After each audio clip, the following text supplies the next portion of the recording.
అంటారు ఎదిగిన కొద్దే వదగాలి అని. లోకంలో అయినా బైబిల్లో అయినా మనం ఏం నేర్చుకున్నాం? ఎదిగే కొలది మనం వదగాలనని. సౌలుకి దేవుడు మీ బైబిలు. సౌలు అంట, మీరేమంటారు? మీ పాస్టరు, మీ సంఘం.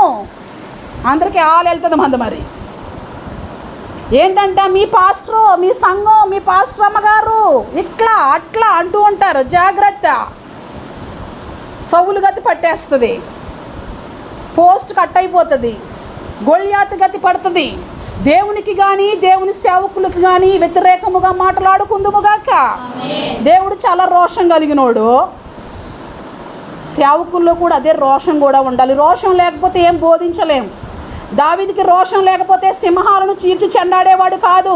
వచ్చేవా ఒక దాన్ని తీసుకుని తినేసి వెళ్ళిపో, వచ్చేవా ఇంకో దాన్ని తీసుకుని తినేసి వెళ్ళిపో అని అనేవాడు. అయ్యో వచ్చావా ఇశ్రాయేలు మీద యుద్ధం వెళ్తున్నావా, నువ్వు యుద్ధం చేసావు కానీ నీ పంతం కొద్దిగా ఒకరిని కొట్టేసి వెళ్ళిపో అని ఉండేవాడు. ఏం లేకపోతే రోషం ఎవరితో పెట్టుకుంటున్నావు నువ్వు అని రివర్స్ అయి ఉండేవాడు కాదు. అంటే ఇప్పుడు మనకు రోషం ఉండాలి. పౌరుషము గల ప్రభు కోపింపగా ఏమొచ్చిందంట ఆయన నోటి నుంచి? ఏంటమ్మా రోషం ఉండాలంటావు? రోషం ఎవరి విషయంలో ఉండాలి? పౌరుషం ఎవరి విషయంలో ఉండాలి? వైరులందరినీ దహించేశాడట. స్తోత్రం. దావీదు కూడా ఏం చేశాడు? మందలోకి ఎంటర్ అయ్యి మందని పాడు చేయాలనుకున్న సింహాలను,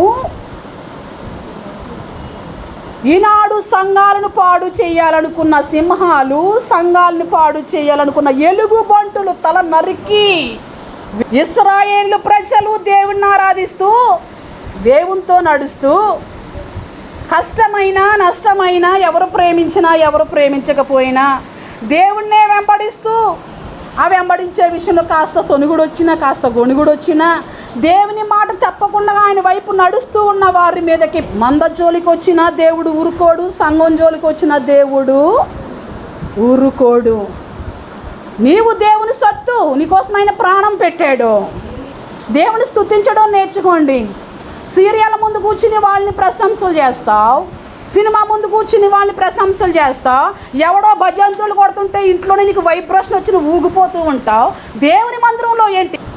ఒక మంచి మాట, అవును నాకు దేవుడు సపోర్ట్గా ఉన్నాడు, దేవుని కోసం నేను నిలబడితే ఏ సింహము రాదు, ఏ ఎలుగుబంటు రాదు, ఏ గొలియాతు కూడా నన్ను టచ్ చేయలేడనే విశ్వాసం నీకు ఎప్పుడు వస్తుంది? వెళ్ళిపోతున్నప్పుడు, వాక్యం వెళ్ళిపోతుంటే ఎప్పుడు చెప్పుకుంటావు? మంచి మాటకు దేవుని స్తుతించి దేవుని మహిమపరచండి. నీ ఇంటంకు చూస్తున్న ఫిలిష్తీయుడైన గొలియాతు నిర్మూలం అవుతాడు. నీ ఇంటిలోకి వస్తున్నటువంటి సింహమే కానివ్వండి, నీ ఇంటిలోకి వస్తున్న ఎలుగుబంటే కానీ నిర్మూలం అవ్వద్దా? సింహమా రా అంటే మొత్తం అందరినీ మింగేస్తుంది. ఎంతమంది కుటుంబాలుగా పోయినోళ్ళు లేరు వార్తలు వింటుంటేను కదా. ఏ సింహం టచ్ చేసింది? ఏ ఎలుగుబంటి టచ్ చేసింది? ఏ ఫిలిష్తీయులు టచ్ చేసి ఉంటారు? మరి దేవుని కవచము, దేవుని కాపుదల నీకు ఉంది అంటే ఎందుకు దేవుని స్తుతించరు బిడ్డ? దేవుని స్తుతించి ఆయన నామాన్ని మహిమపరచండి. పాటలు పాడేటప్పుడు పాటలు పాడి ఆయన మహిమపరచండి. వాక్యం వినేటప్పుడు దేవునికే మహిమ, ఏ మనుషుడికి కూడా కాదు. ఇక్కడ ఏమంటున్నాడో చూడండి వాక్యము. ఇలా పొగిడినందుకు వీళ్ళకి స్వార్థం వచ్చింది. ఏం స్వార్థమో చూడండి. భక్తిహీనులు పాడై లేకపోదురు. భక్తిహీనులు ఉన్నాడా? వెళ్ళిపోయాడా గొలియాతు? సౌలు భక్తిహీనత సౌల్లోకి వచ్చినప్పుడు పాడైపోయాడా? బాగున్నాడా? ఏమయ్యాడు చెప్పండి? రెబెకమ్మ భక్తిహీనుడైన సౌలు పాడయ్యాడా? బాగున్నాడా? పాడయ్యాడు. భక్తిహీనంగా ఉంటే ఏమైపోతావు? పాడైపోతావు. నువ్వు భక్తిహీనంగా జీవిస్తున్నావా? పాడైపోతావు. కొంచెం మార్చండి అంటే రాజు ఏం మార్చేదేమీ లేదు. నీతిమంతులు ఇల్లు ఎలా ఉంటుందంట? నీతిమంతుల మీదకి ఎవరు చూసినా, నువ్వు నీతిమంతుల మీదకి ఒక రాయి వేయాలని చూసినా వాళ్ళ ఇల్లు ఎప్పుడేమైపోతుంది? నిలుస్తూనే ఉంటుంది. దేవుడే తన పనిని, దేవుడే నీతిమంతుల ఇల్లును ఏం చేసేవాడు? నిలవబెట్టేవాడు, కూల్చేవాడు కాదు. దేవుడు నిలవబెట్టేవాడు. నువ్వు కూల్చడానికి, నీకు కూల్చడమే చేతనవును, దేవునికి నిలవబెట్టడం చేతనవును. ఇక్కడ చూడండి, ఒక్కొక్క మనుషుడు తనకు వివేకము కొలది. అండర్లైన్ చేసుకోండి. ఘనత రావాలన్నా, విలువ రావాలన్నా, జై కొట్టాలన్నా, నిన్ను ఎవరైనా పొగడాలన్నా వివేకము కొలది పొగడబడును. స్తోత్రం. వివేకం ఉందా? ఎవరికైనా ఎవరైనా కట్టగలవా? ఎవరి కోసమైనా కష్టపడగలవా? ఎవరైనా తింటే ఏడవడం తెలుసు, కానీ ఒకరి కోసం మనం సహాయం చేయడం మనకి పొగడతలు. దావీదుకి వివేకం ఉంది. ఎవరికి? దావీదుకి 10,000 స్తోత్రాలు అనని సౌలు గారి పక్షంగా ఉన్న మనుషులందరూ దావీదు గారిని పొగుడుతూ ఉంటే, పాటలతో నాట్యంతో స్తుతిస్తూ ఉంటే, సౌలుకి భక్తిహీనుడైన సౌలుకి కుళ్ళి. ఎంత కుళ్ళో ఉన్నారా ఇట్లాంటి వాళ్ళు? దావీదుకి సపోర్ట్గా ఉంటే సౌలులా కుళ్ళుకునేటోళ్ళు. అయ్యో, నువ్వు అలాంటి పరిస్థితిలో ఉంటే నీ ఇల్లు పాడైపోద్ది బిడ్డ. మరి నీ ఇల్లు దేవుడు కట్టాలి. కట్టవలసిన దేవుడే భక్తిహీనుడు అయితే నువ్వు పాడైపోతావు అని చెప్తున్నాడు. ఇంకెవరు కడతారు? బయటోళ్ళు కూలుస్తుంటే దేవుడు కడతాడని ధైర్యం, అంతేనా? ఈరోజు ఎవరు అపహాస్యం చేస్తున్నా, ఎవరు హేళన చేస్తున్నా, నాకు దేవుడున్నారని బతికిపోతున్నారు కదా చాలామంది. మరి ఆ దేవుడే నీకు సపోర్ట్గా లేకపోతే ఎట్లా బ్రతకగలవు? ఒక్కొక్క మనుషుడు తనకు వివేకము కొలది పొగడబడును. వివేకం కొలది వాళ్ళు చేసే పనులను బట్టి, వాళ్ళకున్న విలువను బట్టి ఏమొస్తుంది? ఘనత వస్తుంది. వాళ్ళు పనులను బట్టే ఘనత వస్తుంది. వాళ్ళకున్న విలువను బట్టి ఘనత వస్తుంది. వాళ్ళు చేస్తున్న తీరుని బట్టి ఏమొస్తుంది? ఘనత వస్తుంది. ఘనత రావడానికి వీరు లేదు అని అంటే వాళ్ళు వివేకులు. నీకు మళ్ళీ అవివేకులు కాదయ్యా. స్తోత్రం. సౌలు లాంటి అవివేకులు కాదు. హోందా ఉన్న రాజు అయినా, ప్రజలను సంరక్షించవలసిన వాడైనా ఇంట్లో కూర్చున్నాడు. దావీదు రాజు ఏం కాదు. దావీదు ఎక్కడున్నాడు? గొడ్లను కాసుకుంటున్నాడు, గొర్రెలను కాసుకుంటున్నాడు, ఎండలో ఉన్నాడు. ఎండలో ఉండి ఎవరి మీదకి వస్తున్నాడు? విన్నాడు వార్త. ఎవరి మీదకి వస్తున్నాడు? ఇశ్రాయేల్ ప్రజల మీదకి వస్తున్నాడా? ఇశ్రాయేల్ ప్రజల మీదకి వచ్చి తల నరుకుతాడా? అమ్మా, తల నరికి అంత దన్ను సౌలుకు ఉంది, ఈ గొలియాతుకు ఉందా? అయితే నేను వెళ్ళిపోతాను యుద్ధానికి, నేను వెళ్ళిపోతాను అనుకుంటూ తప్పించుకుంటూ, ఇంట్లో వాళ్ళు తిడుతున్నప్పటికీ తప్పించుకుంటూ వచ్చాడు వివేకి. స్తోత్రం. బుద్ధి, జ్ఞానము, సర్వ సంపదలు అన్నీ ఆయన దగ్గరే ఉన్నాయి. అడగండి, ప్రభువా నాకు కథ జ్ఞానమే ప్రభువా, నాలో ఉన్న విర్రవీగుతున్న దుష్టత్వాన్ని తీసి నాకు వివేకాన్ని ఇవ్వు ప్రభువా అని. ఇంకా కిందకి చదవండి. కుటుల చిత్తుడు తృణీకరించబడేవాడు ఎవరట? కుటుల చిత్తుడు, చెడ్డోడు. నన్ను అందరూ ద్వేషిస్తున్నారమ్మా. ఏం చేస్తున్నారమ్మా? ఎవరు నన్ను ప్రేమించరు. నువ్వు ఎవరు? నువ్వు కుటుల చిత్తుడివి. నువ్వు స్త్రీ అయితే కుటుల చిత్తురాలు. మళ్ళీ ఏం చేస్తారు మరి? ప్రేమించరు, ద్వేషిస్తారు, తృణీకరిస్తారు. నువ్వు ఆఫ్టర్ ఆల్ స్త్రీ అయితే నువ్వు ఆఫ్టర్ ఆల్. దేవుడు ప్రేమ కలిగి ఉండంటే నీకు ఒక ప్రేమ కూడా ఉండదు. నీకు వేరే వాళ్ళని ప్రేమిస్తావు, పరాయి వాళ్ళని ప్రేమిస్తావు, లోకంలో ఉన్న వాళ్ళని ప్రేమిస్తావు. సంఘస్థులు అన్నప్పటికీ కుటుల చిత్తుడు. వీళ్ళు ఖచ్చితంగా తృణీకరించబడతారు. ఒకరిని చూసినప్పటికీ మన వాళ్ళు ఎక్కడ కనిపించినా, బస్సులో కనిపించిన, ఒకసారి నేను మెసేజ్లో చెప్పాను, ఎక్కడి నుంచి రావాలి? అది ప్రారంభం నుంచి ఉండాలి ప్రేమ. సడన్గా ఎవరినో చూసినప్పటికీ మన హృదయానికి అది కాదు. నిన్ను వలేని పొరుగు వారిని ప్రేమించు అని దేవుడు అన్నాడు. నిన్ను చూసేటోళ్ళని ప్రేమించు. నీకు గ్లాసు టీ ఇస్తే ప్రేమించబో, ఇది చెప్పలా దేవుడు. నువ్వు ఎట్లా ఉన్నావు అట్లాగే ప్రేమించు. నిన్ను వలె ఎదుటి వాళ్ళని ప్రేమించు. ఎవడో నిన్ను చూస్తేనే కాదు, వాక్యాలు వింటున్నావు, విడిచిపెట్టేస్తున్నావు, ప్రేమ ఉండట్లేదు. సహోదర ప్రేమ నిలవరముగా ఉండనియుడి, సహోదరుల ఐక్యత కలిగి నివసించండి. నిన్న కాక మొన్న వచ్చింది విశ్వాసి. మీరు రాగానే బాగున్నారమ్మా అని అడిగింది లక్ష్మి గారిని. వందనాలు చెప్పుకోరు కదా, మరి ఏదో పెద్దాము కాబట్టి. మనం పక్కోళ్ళు పలకరించినా మనం పలకం.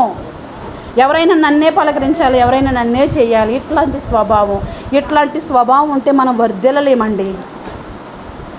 దేవుని ప్రజలకు ఉండకూడని స్వభావం కానీ, ఉండకూడని లక్షణాలు కానీ మన ఒంట్లో కానీ మన ఇంట్లో కానీ అవి ఉండకూడదు, ఎక్కడ ఉండకూడదు. ఇంకా కింద చూడండి. ఆహారము లేకయున్నను తను. ఇక్కడ దావీదు చిన్నవాడయ్యుండి ఎక్కడికి వెళ్ళిపోయాడు? పొలం వెళ్ళిపోయాడు, పాడి పంటల దగ్గరికి వెళ్ళిపోయాడు. దావీదుకి మించి పెద్దవాళ్ళందరూ, మిగతా 6 అందరూ ఏమైపోయారు? హైటు వెయిట్ సూటు బూటు వేసుకుని ఆర్మీకి వెళ్ళిపోయారు. దావీదుకున్న విలువ హైటు వెయిట్ సూటు బూటు వాళ్ళకి లేదు. స్తోత్రం. ఏ దావీదుకి ఎవరున్నారు? దేవుడున్నాడు. దావీదు ఎవరు? వివేకం కలిగిన వాడు. వివేకం లేకపోతే బంగారం ఎక్కడుంటుందని నేర్చుకున్నావు. క్రైస్తవులంటే జ్ఞానవంతులండి. స్తోత్రం. అది క్రైస్తవులంటే వివేకం లేనోళ్ళు కాదు. ఈనాడు భక్తిహీనులుగా జీవిస్తున్నందున వాళ్ళకి జ్ఞానం లేదు, వాళ్ళకి విలువ లేదు. ఇక్కడ వాక్యం అంటుంది, కుడ్డుల చిత్తుడు తృణీకరించబడును, ఆహారము లేకున్నను తనను తాను. ఏంటంట? ఆహారం లేదు, తిండి లేదు, సరైన సదుపాయం లేదు, సరైన పద్ధతులు లేవు, సరైన విధానము లేదు. ఒక పూట తింటే మరొక పూట లేదు. చుట్టూ సమస్యలే, చుట్టూ ఇబ్బందులే. వీళ్ళకి ఏమున్నదంట? ఏం కావాలంట వీళ్ళకి? పొగడతలు. పొగడతలు ఎవరికి వస్తాయి? వివేకం కలిగిన వాళ్ళకా, వివేకం లేని వాళ్ళకా? వీడికి ఇక్కడ ఆహారం లేదంట, వీడికి అన్ని సమస్యలేనంట. వీడికి ఏం కావాలంట? బుడబొక్కడు పొగుడుతాడు కదా. మళ్ళీ చదువు. ఆహారము లేకుయున్నను తనను తాను పొగుడుకుని వాని కంటే. దాసుడు దగ్గరికి వెళ్ళి, ఒక దాసురాలు ఉంటుంది, ఒక దాసుడు, ఒక పనోడు, ఒక పనుడు, యజమానుడు కాదు, గొప్పోడు, అల్పుడట. దాసుడు గొప్పవాడట. స్తోత్రం. మనకి ఏమీ లేకపోయినా పొగడతలు కావాలంటాము. ఇక్కడ ఈ పొగడతల గురించి స్టోరీ అంతా దావీదు గొల్యాతు విధి స్టోరీ. రాజుగా ఉండవలసిన వాడు, పదవిలో ఉండవలసిన వాడు, ఘనుడుగా ఉండవలసిన వాడు, వివేకంగా ఉండవలసిన వాడు, వివేకాన్ని విడిచిపెట్టి భ్రష్టత్వంలోకి వచ్చి దేవుని విడిచిపెట్టి భ్రష్టుడైపోయి గెలిచినటువంటి దావీదు మీద పడి ఏడుస్తూ, దావీదుని ఎట్లా చంపాలి? ఎవరిని చంపాలి? దావీదుకు ఒక దండేస్తే సంతోషించే ఉండేవాళ్ళం, దావీదుని సన్మానిస్తే సంతోషించి ఉండేవాళ్ళం, దావీదుని ఇంటికి తీసుకెళ్ళి ఒక పూట కాస్త బువ్వెడితే నువ్వు నాకు చేసిన మేలుకి సంతోషించి ఉండేవాళ్ళం. మరి ఏంటి బాబోయ్, 10,000 స్తోత్రాలకే చంపాలనుకుంటున్నావా? చిన్న కాస్త గణతంతోనే చంపాలనుకుంటున్నావా? మనుషుడు ఏమి విత్తునో నోరు కదా అని చెప్పి మనం కూడా ఇట్లాంటి సౌలు గారిలాగా, సౌలు రాజులా మనం మాట్లాడితే అదే శాపం మనం కూడా ఏమవుతుంది? మనం కూడా పొందుకుంటూ ఉంటాం. ఇది పోయిన వారం మీకు చెప్పినటువంటి సబ్జెక్టు. ఈరోజు అబ్రహాం గురించి కాదు. ఎవరి గురించి? ఎవరు చెప్పండి? అబ్రాం. ముందు పేరు అబ్రాం, దేవుడు దీవించి ఆశీర్వదించిన తరువాత అబ్రహాం. హల్లెలూయా. అది దేవుడు దీవిస్తే నువ్వెవరివి అన్నకాడికి వస్తుంది. దేవుడు నిన్ను ఒక రేంజ్లోకి తీసుకువెళితే అనేకులు చూసేటోళ్ళకి స్వార్థం కూడా వస్తుంది. దావీదుకి వచ్చినటువంటి స్వార్థం వచ్చింది దావీదు విషయంలో సౌలుకి. ఈరోజు అది కావాలి. ఈరోజు అది ఉందా? ఈరోజు ఉందా? ప్రత్యేకత ఉందా? బయటికి వెళ్తున్నప్పుడు, ఈరోజు బయటకు వెళ్తున్నప్పుడు సినిమా హీరోలు కనిపించారనుకోండి, వాళ్ళు క్రిస్టియన్ ముస్లింలో మనకు తెలియదు. ఎందుకని? సినిమా హీరో అలా వెళ్ళిందనుకోండి, అసలు ఈమె ఎవరబ్బా అని చూసామనుకో, ఆమె క్రైస్తవురాలా లేక ఆమె హిందువా అని మనకు తెలియదు. ఎందుకని? ఆమె ఏం పెట్టుకోదు.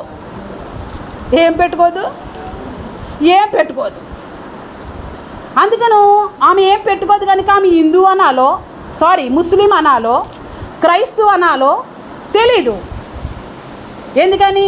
ఏదో చెవులకి పెడితే చిన్నవి పెడుతుంది, మెల్లో వేసుకోవట్లేదు, బొట్టు పెట్టుకోవట్లేదు, చేతులకు కూడా ఏమీ వేసుకోవట్లేదు. అందుకని ఆమె హిందువా క్రిస్టియన్ అని కంపేర్ చేయడానికి తెలియట్లేదు ఎవరనేది. ఒక క్రైస్తవ స్త్రీ అలా వెళ్తుంటే చెప్పండి ఎలా కనబడుతుంది?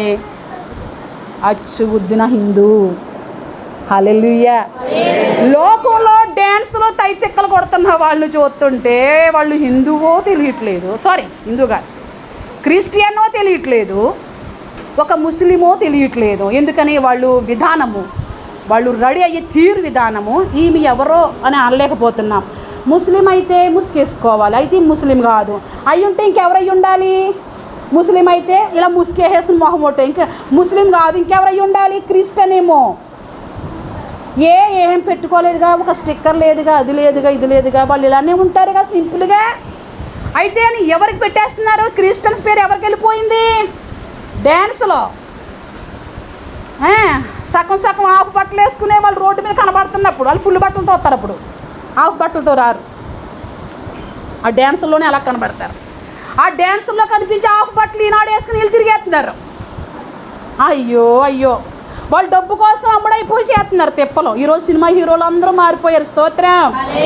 యూట్యూబ్లోకి వచ్చి మేం మారామని. శ్రీలేఖ ఉందే, శ్రీలేఖ ఎన్ని పాటలు పాడుతుందో, ఎన్ని పాటలు పాడిందో. సినిమా పాటల కంటే క్రిస్టియన్ పాటలే పాడింది. శ్రీలేఖ వాళ్ళ నాన్నగారిని దేవుడు 3ంటికి లేపి దగ్గరగా 1000 పాటలు 2000 పాటలు నేర్పించాడట. రాయి నేను చెప్తున్నానని. ఎవరితోని? అలా వాళ్ళు క్రిస్టియన్లోకి వచ్చారు. స్తోత్రం.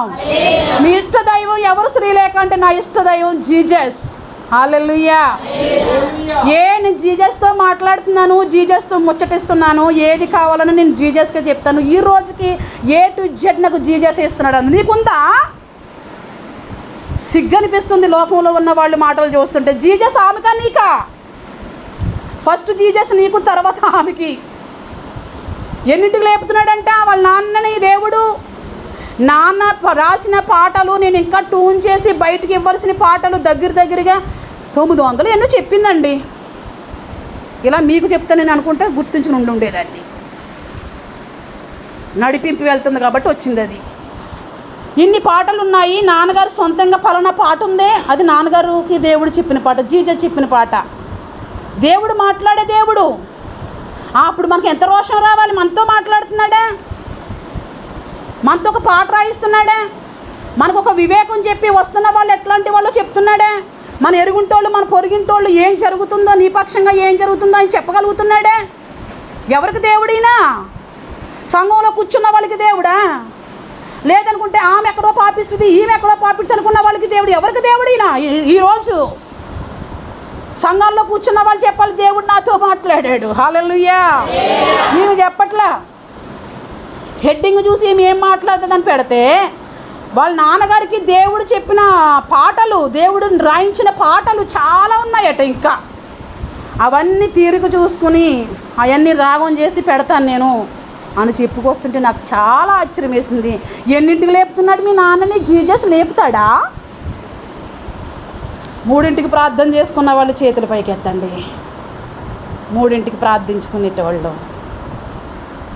ప్రార్థన చేసుకోవాలి. ఒక అన్యుని దేవుడు లేపి రాయిస్తున్నాడుగా పాటలు. మరి ఆయన నాతో మాట్లాడుతున్నాడని నా ఇష్ట దైవం, నా ఇంటి దైవం ఈయనే అని ప్రభు తట్టు తిరిగాడు. నువ్వు దేవుణ్ణి ఆరాధిస్తున్నావా? దేవుణ్ణి ప్రేమిస్తున్నావా? దేవుని తట్టు ఉన్నావా? వివేకం, జ్ఞానం నీకుందా? ఈయన నీ ఇంటికి దేవుడుగా ఉన్నాడా? ఆమె కూతురు ఇంటర్వ్యూకి రాకపోతే ఈ విషయం మనకు కూడా తెలిసేది కాదు. లోకంలో ఎంతమంది ఉన్నారో ఈ ప్రభుని నమ్ముకుని ప్రభుతో సాంగత్యం చేసేవాళ్ళు. మనకి మాత్రం బత్తి ఇంకా అవ్వట్లేదు. మరి ఒక క్రైస్తవ స్త్రీ బయటికి వెళుతుంటే, ఒక డ్యాన్స్ వేసేవాళ్ళే బయటికి వెళ్తుంటే వాళ్ళు ముస్లింలు కాదు, ముసుకేసుకోలేదు, ఏ క్రిస్టియన్ అయి ఉంటుంది అనుకుంటున్నారు. అన్నట్లుగానే ఆమె క్రిస్టియన్ అవుతుంది. అక్కడ వరకు ఓకే. మరి క్రైస్తవులు, సంఘంలో ఉన్న క్రైస్తవులు ప్రయాణం చేసినప్పుడు, ఇంట్లో ఉన్నప్పుడు వాళ్ళు వస్త్రధారణ, వాళ్ళ అలంకరణ, బయటికి వెళుతూ ఉన్నప్పుడు ఈమె క్రిస్టియన్ అనగలుగుతున్నారా? నిన్ను ఎవరైనా చూస్తుంటే పక్కా హిందువు ఎలా కనబడుతున్నారు? భక్తిహీనులు ఇల్లు పాడైపోవును. వాగ్దానం, వేరే వాగ్దానం ఇవ్వండి అమ్మా, వేరే వాగ్దానం ఇవ్వండి అమ్మా. వేరే వాగ్దానం మనం ఇచ్చిన దేవుడు ఇవ్వడు. ఆయన బాహువు, ఆయన హస్తము ఎంత దూరమైనా వస్తుంది.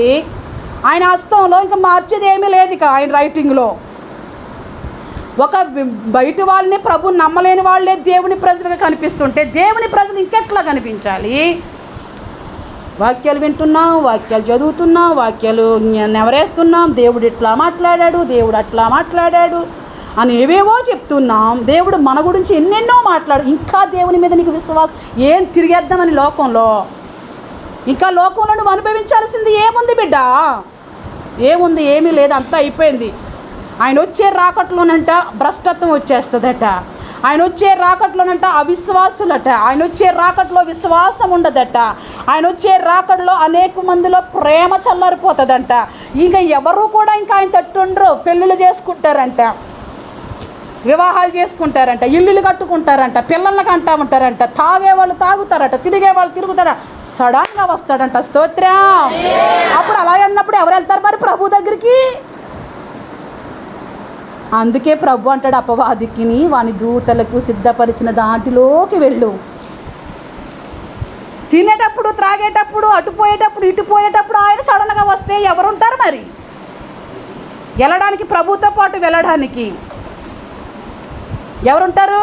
ఎంతమంది ఉండుంటారు? ఎక్కడో 100కి 1,00,000కి ఇదిగో 3 చెయ్యెత్తారే. 100కి 1,00,000కి 3 చెయ్యెత్తారే. అమ్మ అన్ని వాళ్ళని అంటే ఎలాగమ్మ? తప్పదు మరి. ఏంటి ఇలా వెనక్కి తిరగని లోతు పిల్లల్లాగా? తప్పదు మరి. పొగడతలు, అవి పొగడతలు కాదు అవి. ఇలా మనం ఈరోజు నా సబ్జెక్ట్ ఏంటంటే అబ్రాహాం. ఎవరి గురించి?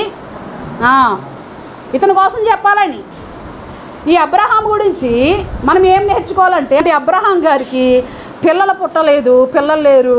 77 సంవత్సరాలు వచ్చిన తర్వాత దేవుడు ప్రత్యక్షమయ్యాడు. ఎన్ని సంవత్సరాలు? 77 సంవత్సరాలు వచ్చిన తర్వాత దేవుడు మాట్లాడడం ప్రారంభించాడు. నేను నీకు కేడంగా ఉంటాను, నీ బహుమానం అత్యధికంగా ఉంటుంది అబ్రహామా అని. ఏం మాట్లాడుతున్నావు నువ్వు? నాకేం చేసావు అన్నాడు వెంటనే. నా పరివారంలో ఒకడున్నాడు, నా పరివారంలో ఉన్నవాడే నా ఇంటికి వారసుడు. నువ్వు నాకు సంతానం ఇవ్వలేదు కదా, కేడమంటావా? ఓకే, నువ్వు నాకు కేడుగానే ఉన్నావు, నువ్వు నాకు తోడుగానే ఉన్నావు, ఓకే. కానీ నీ బహుమానం అత్యధికం అవుతుందంటావేంటి? ఏం మాట్లాడుతున్నావు తండ్రి నువ్వు అనేసాడు. నువ్వు నాకు పిల్లల్ని ఇవ్వలేదు కదా, నా వారసుడికేమో వేరొకరిని ఎన్నుకున్నాను, నేను ఒకడికి ఇచ్చుకున్నాను నా ఆస్తికి, నువ్వేమో నీ బహుమానం అత్యధికమైపోతుందేనని. దేవుడు దీవిస్తున్నాను, నిన్ను ఆశీర్వదిస్తున్నానని చెప్పినప్పటికీ 25 సంవత్సరాలు పట్టింది. గుడ్డోళ్ళు, కుంటోళ్ళు, ఆధ్యాత్మికమైన కుంటోళ్ళకి మనోనేత్రాలు తెరవబడాలి ఈరోజు. ఆధ్యాత్మికమైన అవటోళ్ళకి మనోనేత్రాలు తెరవజేయాలి ఈరోజు. సోదరుడు అబ్రహాం గారు ఉన్నారే బైబుల్లో. ఈ అబ్రహాం గారికి దేవుడు బిడ్డలు ఇచ్చినప్పుడు 25 సంవత్సరాలు. దేవుడు నిన్ను దీవిస్తాడు, వెయిట్ చేయి. రప్పిస్తాడు, వెయిట్ చేయి. అంచులంచులుగా పైకి తీసుకెళ్తాడు, వెయిట్ చేయి. వెయిట్ చేయలేవా? నువ్వు భక్తిహీనుడు. దేనికోసం వచ్చావు? దేనికోసం వస్తున్నారు మందిరానికి, సంఘానికి? ఏ అభివృద్ధి కోసం వస్తున్నారు? తినడం కోసం వస్తున్నారా? తాగడం కోసం వస్తున్నారా? బ్యాక్ నొప్పి కోసం వస్తున్నారా? ఏ బోన్ నొప్పి కోసం? దేనికోసం వస్తున్నాం? 25 సంవత్సరాల వరకు దేవుడు 75 సంవత్సరాలు చెప్పాడు, 25 సంవత్సరాలు వెయిట్ చేశాడు. బిడ్డలు పుట్టినప్పటికి 100. ఎవరో హేళన చేశాడా? అపహాసం చేశాడా? నువ్వు ఇస్తానన్నావు, ఈ సంవత్సరం గడిచిపోయిందని అన్నాడా? ఈ సంవత్సరం అయిపోయింది. దేవుడు ఇవ్వాలనుకుంటే ఆయన ఇష్టం, ఆయన ఇష్టం. ఎప్పటికైనా ఇస్తాడు. ఆయన ఏమనుకుంటే అదే. ఎంతలో నువ్వు ఉండాలనుకుంటున్నావో అంతలోనే. అందుకనే తృప్తిగా బ్రతుకు, తృప్తిగా ఆరాధించు. నిన్ను ఎక్కడ పెట్టాడో అక్కడ తృప్తిగా ఆరాధించు. నాకు ఎంతమందిని అప్పగించాడు అంతమందిలో నేను తృప్తిగా ఆరాధించాలి. స్తోత్రం. వాళ్ళని చూసుకుని వీళ్ళని చూసుకుని వాతలేసుకోకూడదు. వాళ్ళని వీళ్ళని చూసుకుని వాతలేసుకుంటే ఎట్లా ఉంటుంది? పులిని చూసుకుని ఏంటి అది సామెత చెప్పండి ఒకసారి. నీకు సరిగ్గా రాలా. అది పులిని చూసి నక్క వాతలేసుకుందే సత్యవతి. ఎందుకని? దానికి జారలు ఉంటాయి కదా. అమ్మో భలే ఉంది ఫ్యాషను, ఈ స్టైల్ చాలా బాగుంది, ఈ స్టైల్లోకి వెళ్ళిపోతావు నేను కూడా అనుకుంది. ఎందుకంట నువ్వు నక్కవే, అది పులి. ఓ సోకేసినప్పుడు అబ్బా పచ్చాపొట్లు పొడిపించేసుకుంటున్నారు, సుర్రు సుర్రు సుర్రు మన్నా. అయ్యో బాబోయ్, అది అనుకుంటుంది. అలాగే పులి మచ్చలేయించుకుందేమో, మచ్చలేయించుకుంటే దాని రూపం చీరలు వచ్చిందేమో, అందుకని నేను కూడా మచ్చ ఏం చేసుకుందాం పచ్చబొట్టులేగా. వాడు మొత్తం ఎక్కడెక్కడ ఏం చేసుకున్నాడు, నేను ఎక్కడ ఏం చేసుకుందాం శుభ్రంగానే అని అనుకుని ఈనాడు చాలామంది వాళ్ళకిలా ఉందాం, వీళ్ళకిలాగా ఉందాం, ఆ పురుషుడిలాగా ఉందాం, ఈ స్త్రీలాగా ఉందాం, పక్కింటోడి పిల్లలాగా ఉందాం. ఇట్లా పక్కింటోడు భర్తలా ఉందా? ఎందుకు నువ్వున్న స్థితిలో నమ్మకంగా ఉండని బైబిల్ చెప్తుంది. నానేలిచ్చాడు దేవుడు. నానేలిచ్చాడా? ఒకరికి ఎన్ని ఇచ్చాడు? ఒకడికి 5 ఇచ్చాడు, మరొకడికేమో 2 ఇచ్చాడు, మరొకడికేమో 1 ఇచ్చాడు. కుళ్ళుకున్నాడా? 1 ఇచ్చాడని చెప్పి నా స్తోమత ఇది, నా బలం ఇది, నా శక్తి ఇది, నాకు అంత బలము లేదని ఇంతనే ఇచ్చి ఉంటాడు. దీనిలో నేను నమ్మకం ఉండి ఆయన పని చేసుకుంటే బాండు అనుకుంటే బాండు. అమ్మో ఈడు ఎట్లా అంటాడో తెలుసా? అయ్యో యజమానుడికే పేర్లు పెడతారు ఈనాడు. ఈ దేవుడు ఏం దేవుడు? వీడు దేవుడే కాదు. నాకేం చేశాడు? వెంటనే పక్కింటోని చూస్తున్నాడు, పొరిగింటోని చూస్తున్నాడు, నాకు ఏం చెయ్యట్లేదు, అందుకు వీడు దేవుడే కాదు అని దేవుని కూడా అంటాం. కానీ అందరూ 5 ఇచ్చినోళ్ళు, 2 ఇచ్చినోళ్ళు, 3 ఇచ్చినోళ్ళు దీవించబడ్డారు. 1 ఇచ్చినోడు భూమిలో పాతి పెట్టాడు. నీకు 1 ఇస్తే తృప్తిగా ఉండు. నీకు కొంతనే ఇస్తా, కొంతలో తృప్తిగా ఉండమని బైబిల్ నేర్పుతుంది. బైబిల్ ఏం చేస్తుంది? నేర్పుతుంది. కొంతమందికి పలోమని ఉంటారు, అది వాళ్ళది. మనకి ఇంతే ఇచ్చాడు, ఇంతలో మనం ఏం చేయాలి? నమ్మకం. ఇంతలోనే దేవుని మాట దేవుడు మాత్రమే ప్రత్యక్షం అవ్వాలి తప్ప ఇంక లేదని ఏదో సానుభూతితోనే ఎవరిని తీసుకొచ్చి ఇక్కడ కూర్చోబెట్టడం కోసం ఏది మార్చడానికి వీరు లేదు. వస్తున్నాడు ఒకడు వెనకడ చేట పట్టుకుని కళ్ళాన్ని శుభ్రం చేయడానికి. ఆ రోజు వరకు ఓర్చుకుంటూ, ఆ రోజు వరకు సహించుకుంటూ, ఆ రోజు వరకు మనం ఏం చేయాలి? జాగ్రత్తగా ఉంటూ ఉండాలి. దేవుడు అబ్రహాంతో మాట్లాడితే నేను నిఖేడంగా ఉన్నాను, నీ బహుమానాన్ని అత్యధికం చేస్తానంటే, నాకు పిల్లలు లేరే, నాకు బహుమానం అత్యధికం చేస్తానన్నావు, నా పరివారంలో ఒకరిని పెట్టుకున్నాను, నా ఇంటికి వారసుడు వాడేనని, నా ఆస్తికి వారసుడు వాడేనని, నువ్వు నాకేమిచ్చావని అని అన్నాడు. చూడండి ఆ మాట. ఆదికాండము 15వ అధ్యాయము మొదటి నుంచి చదవండి. అబ్రామా భయపడకుము, నేను నీకు కేడెము, నీ బహుమానము అత్యధికమగునని చెప్పాను. అందుకు అబ్రాము ప్రభు అయిన యెహోవా ఏమంటున్నాడు? అందుకు అబ్రహాము ప్రభు అయిన యెహోవా నువ్వు నాకేమిచ్చావని? నేనేమో సంతానము లేనివాడనై పోవుచున్నానే, దమస్కు ఎలియాజరే నా ఇంటికి ఆస్తి కర్తగునను కదా. మరియు అబ్రాము ఇదిగో నీవు నాకు సంతానం ఇయ్యలేదు గనుక నా పరివారములో ఒకడు నాకు వారసుడని చెప్పగా ఏమొచ్చిందంటే అబ్రహాము యొద్దకు ఏమొచ్చింది? మీ యొద్దకు ఏమొస్తుంది? ఇప్పుడు నువ్వు వాక్యం వస్తుందంటవా? బాబాయ్ అబ్రామ్లా అంటారా? ఎవరినో టార్గెట్ పెట్టింది, లేకపోతే పక్కన దాని టార్గెట్ పెట్టించేగా మన లాంగ్వేజ్, మన భాష. దేవుడు అబ్రాము మాట్లాడుకుంటే అబ్రాము అంటున్నాడు, ఏమంటున్నాడు చూడండి. యెహోవా వాక్యము అతని యొద్దకు వచ్చి ఏం చెప్తుంది? నా పరివారంలో ఉన్నాడే ఎలియాజరు, అతడు నాకు వారసుడుగా ఉంటాడని చెప్తే యెహోవా వాక్యం ఏమంటుంది? అతడు నీకు వారసుడు కాదు. ఎవడబడితే వాడు నీకు వారసుడా? నీ కడుపును పుట్టిన వాడే. స్తోత్రం, హల్లెలూయా. దేవుడు సొంత బిడ్డనిస్తానని చెప్తున్నాడు, ఇచ్చేసాడా? ఢుమ్మని ఇవ్వలేదు. అబద్ధికుడు, దొంగోడు, మోసగాడు. ఇదేం దేవుడు? ఎక్కడికో వెళ్ళిపోదాం, ఎక్కడికి వెళ్ళిపోదాం, ఇక్కడ ఇస్తానని చెప్పాడు కానీ ఇక్కడ ఇవ్వలేదని.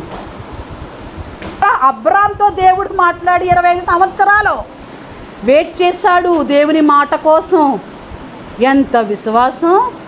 నేను అబ్రహాముకి దేవుణ్ణి అన్నాడు అంటే మామూలు విషయమా? అబ్రామ్లా దీవించిన ఆయన, ఇస్సాకులా దీవించిన ఆయన, మోకాళ్ళు వేసేసి కాళ్ళు వేసేసి ఆ నీతి, ఆ యథార్థత, భక్తి, అంత నిష్టగా ఉన్నాడు. నేను అంత నిష్టగా ఉంటాను, అంత పరిశుద్ధంగా ఉన్నాడు ప్రభు, అంత పరిశుద్ధంగా ఉంటానని అనవు. కానీ అబ్రహాంలా దీవించు, ఇస్సాకులా దీవించు. నీ విశ్వాసం అంతా ఏంటి? దీవెన. అబ్రహాం విశ్వాసం ఏంటి? దేవుడు. స్తోత్రం. ఆయన నాకు దేవుడుగా ఉంటే చాలు. హల్లెలూయా. ఆయన నాకు ప్రభువుగా ఉంటే చాలు. ఆయన నన్ను సంరక్షించేవాడుగా ఉంటే చాలు.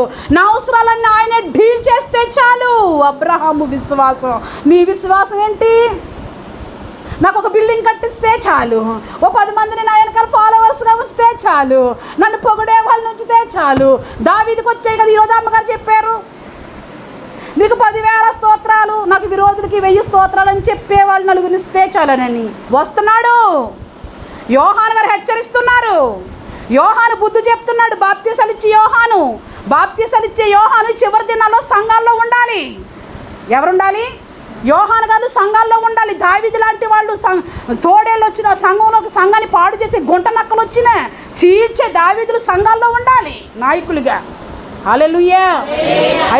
అబ్రహాము దగ్గరికి దేవుని వాక్యం వచ్చిందట.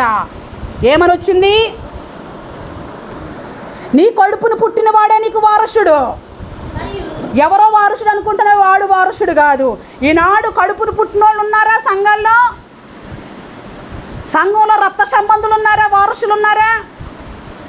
దేవుడు మాట్లాడుతున్నాడు, వాడు నా కొడుకు వీడు నా కొడుకు అని అనుకోకు. ఎవడికో నీ ఆస్తి రాసిస్తానని అనుకోకు. వారసుడికి మాత్రమే. ఆ వారసుడు నీ గర్భాన్ని పుట్టినవాడై ఉండాలి. నీ బ్లడ్, నీ జీన్స్, నీ DNA టెస్ట్ చేస్తే నీ కుమారుడై ఉండాలి. స్తోత్రం. రేపు మన అందరికీ టెస్ట్ జరుగుతుంది. రేపు ఈనాడు సంఘాల్లో సేవకుడు జీన్సే ఉన్నాయా? దేవుని జీన్సే ఉన్నాయా? సేవకుడు భారం కలిగి బాప్తీసాలు ఇచ్చిన వాళ్ళే సంఘాల్లో ఉన్నారా? వేరు చేయి రోజు రాబోతుందని సంఘంలోకి హెచ్చరిక. ఎవరు అలా వేరు చేస్తే సంఘంలో ఒకరు కూడా ఉండరు. సొంతంగా సంపాదించుకునేటోళ్ళు ఒక్కరు కూడా ఉండరు. మరి ఎవరిని చూసుకుని మనం మురిసిపోదాం? వాడు నాకు తండ్రి, వీడు నాకు తండ్రి అని హేళన చేస్తున్నారా? వీడు కాదు మాకు పలానా వాడు, వీడు కాదు మాకు పలానా వాడు పక్షంగా ఏమంటామని హేళన చేస్తున్నారా? మీ హేళన జీవితాన్ని ఆపండి అని ఒక్కొక్కరికి హేళన చేసేవాళ్ళని, అవమానపరిచేవాళ్ళని, నిందించేవాళ్ళని, దూషించే వాళ్ళందరికీ బుద్ధి చెప్పి, యోహాను వాళ్ళందరికీ పశ్చాత్తాపం పడండి, మారు మనసు పొందండి. చేట పట్టుకుని వస్తున్నాడు. గొడ్డలు ఎక్కడుందో తెలుసా? నీ వేరునే ఉంది. నువ్వు మంచి ఫలం ఫలించకపోతే నిన్ను నరికేస్తాడు బిడ్డా అని హెచ్చరిక చేస్తూ అబ్రాహాంతో దేవుడు మాట్లాడితే, నువ్వు వాడు వీడు నా బిడ్డ అనుకోకు, నీ కొడుకును పుట్టినవాడే నీ బిడ్డ అని చెప్తున్నాడు ఇక్కడ. మరియు నువ్వు ఆకాశం వైపు తేరి చూచి ఈ మాట చెప్పానండి. ఒకసారి బయటికి రా అబ్రహామా, నువ్వు బయటికి రా. నువ్వు లోపల ఉన్నావు అబ్రహాం, బయటకు వచ్చి ఆకాశం వైపు చూడు, లెక్క పెట్టు. ఏం పెట్టు? లెక్క పెట్టు అంటే నేను లెక్కెట్టలేను, అలా ఉంటుంది నీ సంతానం. స్తోత్రం. బిడ్డలు లేని ఈ అబ్రాహాముకి దేవుడు ఎంత ఇచ్చాడు? ఈరోజు నీకు చిన్నగా కనిపిస్తున్నారా? ఈరోజు నీకు చులకనగా కనిపిస్తున్నారా? ఈరోజు నీకు స్మాల్గా కనిపిస్తున్నారా? ఈరోజు నీకు చిన్న మందగా కనిపిస్తుందా? ఈరోజు ఎవరు రాని లోటుగా నీకు కనిపిస్తుందా? రేపు రాబోతున్న రోజుల్లో హల్లెలూయా. ఒకసారి నువ్వు బయటికి రా అని అబ్రహాముని పిలిచినట్లుగా నిన్ను నన్ను పిలిచి నీ ఆస్తి నా ఆస్తి దేవుడు రేపు ఇవ్వబోతూ ఉన్నాడు. హల్లెలూయా. ఆకాశ నక్షత్రాలు లెక్క పెట్టు అబ్రహాం అంటే, ఆకాశ నక్షత్రాలు వల్ల నీ జీవితాన్ని చేస్తానన్నాడు. అదే ఆశీర్వాదం ఇస్సాక్కి, అదే భక్తి జీవితం ఇస్సాక్కి. అబ్రహాం భక్తి జీవితమే ఇస్సాక్కి, ఇస్సాకు జీవితమే యాకోబుకి. యాకోబు కాడకు వచ్చినప్పుడు ఏమైందో తెలుసా? పరమర తట్టు, ఉత్తర తట్టు, ఆ తట్టు, ఈ తట్టు, ఇసుక రేణుల వలె ఉంటుంది. వెళ్ళిపోతున్నాడు కదా ఇంట్లో నుంచి. ఒకసారి వాక్యం చెప్పని గుర్తు తెచ్చుకోండి. ఇంట్లో నుంచి వెళ్ళిపోతున్నప్పుడు, ఇంట్లో గొడవ వెళ్ళిపోతున్నప్పుడు అక్కడ దేవుడు మాట్లాడాడు కదా, తలగడగా అనుకుని చేసుకున్నాడు. ఎవరితో మాట్లాడాడు? అబ్రహాం సంతానంతోనే కదండి. ఇక్కడ అబ్రహాము ఆస్తి ఏమో ఎలాగుంది? ఆకాశ నక్షత్రాల్లా ఉంటుందని. ఇస్సాకు దగ్గరికి వచ్చినప్పుడు, యాకోబు దగ్గరికి వచ్చినప్పుడు ఏంటి? నీది సముద్ర ఇసుక రేణుల వలె ఉంటుంది నీ సంతానము. నువ్వు మళ్ళీ తిరిగి రావాలి. 4 దిశలు కూడా నీ ఆశీర్వాదమే ఉంటుంది. హల్లెలూయా. వాళ్ళలో ఎంత భక్తి, ఎన్ని సంవత్సరాలు ఎదురు చూశారు, ఎంత నిరీక్షణ. దేవుని నమ్మాడట అబ్రహాము, అది అతనికి నీతిగా ఎంచబడిందంట. దేవుని బిడ్డల్లో నీతి ఉండాలి, దేవుని బిడ్డలో దేవుని నమ్మడం ఉండాలి, యథార్థత ఉండాలి, దేవుని ప్రేమించడం ఉండాలి, దేవుని ఆజ్ఞ పాటించాలి. దేవుని ఆజ్ఞ పాటించలేని పురుషులు, దేవుని ఆజ్ఞ పాటించలేని స్త్రీలు, దేవుని ఆజ్ఞ పాటించలేని కుటుంబము ఏమాత్రము కూడా అభివృద్ధిలోకి రాదు. అభివృద్ధిలోకి రావాలి అంటే నువ్వు ఇసుక రేణుల వలె నువ్వు ఉండాలి అంటే నువ్వు దేవుణ్ణి నమ్మాలి. దేవుణ్ణి నమ్మేటప్పుడు నీతిగా నమ్మాలి. ఆ నీతిలో దేవుడు ఇచ్చినను ఇవ్వకపోయినాను, దేవుడు ఏం చేసినాను, నా దేవుడు సమర్థుడు, ఈయనే దేవుడని ఆ ముగ్గురు అగ్నిలోకి దూసుకుని వెళ్ళినట్లుగా నీవు కూడా దేవుని కోసం అవసరమైతే అగ్నిలోకి దూసుకుని వెళ్ళాలి. ఒక స్త్రీ కోసం వాక్యం సెలవిస్తుంది. ఈ మాట చెప్పి నేను ముగిస్తా. పరమగీతాలు 6వ అధ్యాయము 10వ వచనము. స్పీడ్. సంధ్యారాగము చూపట్టుచు చంద్రబింబమంతా అందము గలదై, సూర్యుని అంతా స్వచ్ఛమును గలదై, వ్యూహిత సైన్య సమభీకర రూపిణియగు ఈమె ఎవరు? హల్లెలూయా. మనలో మన దేవమ్మకి ఒక కల వచ్చిందంట. ఒక సముద్రం పక్కని వాక్యం చెప్తున్నానంట. ఆ వాక్యం చెప్పినప్పుడు అక్కడ దేవుని ఎదుట నిలవబడి చెప్తున్నానంట. అక్కడ పెద్ద బలిపీఠం ఉందంట. అక్కడ వాక్యం చెప్తుంటే ఒక ఆయన వచ్చి ఈమె ఎవరు ఏమడుగుతున్నాడు? ఈమె అడ్రస్ ఏంటి? ఈమె ఎక్కడుంటుంది? ఈమె నాతో మాట్లాడుతూ ఉంటే నాకు ఈ మాట గుర్తుకొచ్చింది. బైబిల్లో కూడా ఈమె ఎవరు అని ఉంటుంది కదా అని. మన గురించి ఎలా ఉండాలండి? మన అడ్రస్ ఎలా ఉండాలి? అప్పుడు ఈమె అడిగితే ఈమె అన్నదంటే ఈమె ఎవరు అసలు? ఈమె అడ్రస్ ఏంటి? ఎక్కడ ఈమెనంటే ఈమంటుందంట 4 అడుగులు వేయండి సముద్రం పక్కనే. హల్లెలూయా.